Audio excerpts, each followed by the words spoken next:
Hello बच्चों, चलिए प्रश्न को समझते हैं। आपके सामने प्रश्न है कि निम्नलिखित में से कौन सा यौगिक किरेल नहीं है। तो पहला विकल्प है 2 ब्यूटेनॉल, दूसरा विकल्प है 2,3-डाइब्रोमोपेंटेन, तीसरा विकल्प है 3-ब्रोमोपेंटेन, चौथा विकल्प है 2 हाइड्रोक्सी प्रोपेनोइक अम्ल।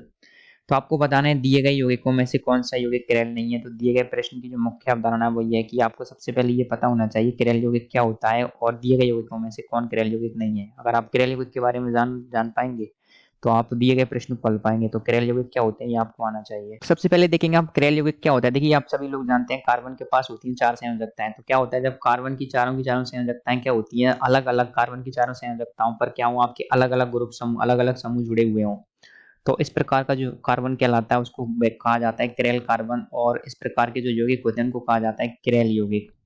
तो किरेल यौगिक में क्या पाया जाता है, किरेल कार्बन पाया जाता है। यानी कार्बन की जो चारों संयोजकताएं हैं उनसे क्या है, चारों की चारों जुड़ने वाले समूह क्या होते हैं, अलग अलग होते हैं। तो हम दिए गए विकल्पों को देखते हैं। पहला विकल्प दे रखा है 2 ब्यूटेनॉल।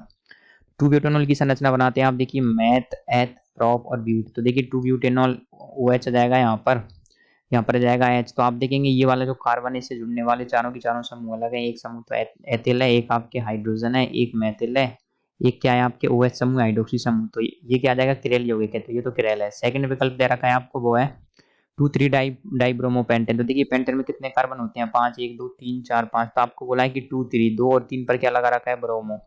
तो 2,3-डाइब्रोमोपेंटेन।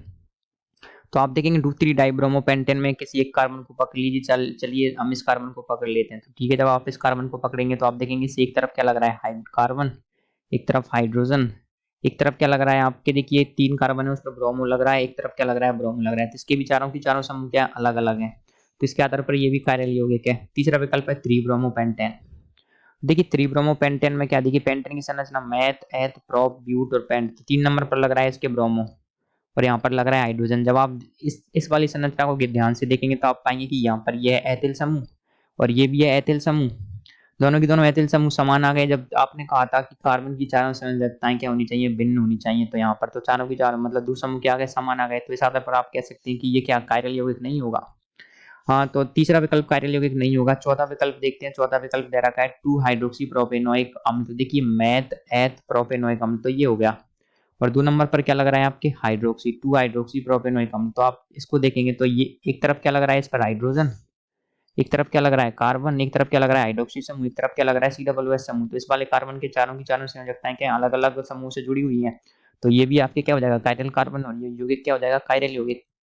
तो इस आधार पर आप कह सकते हैं कि जो हमारा विकल्प 3 है, विकल्प 3 में जो दोनों की दोनों समूह है वो क्या है, एथिल समूह। एथिल समूह समान हो जाएंगे, समान होने की वजह से ये यौगिक क्या हो जाएगा, कायरल यौगिक नहीं हो पाएगा। तो आपके जो 3-ब्रोमोपेंटेन है वो क्या है, आपके कायरल यौगिक नहीं है। तो ये हमारे प्रश्न का सही उत्तर आएगा विकल्प C। तो आशा करते हैं आपको प्रश्न का उत्तर समझ आया होगा। धन्यवाद।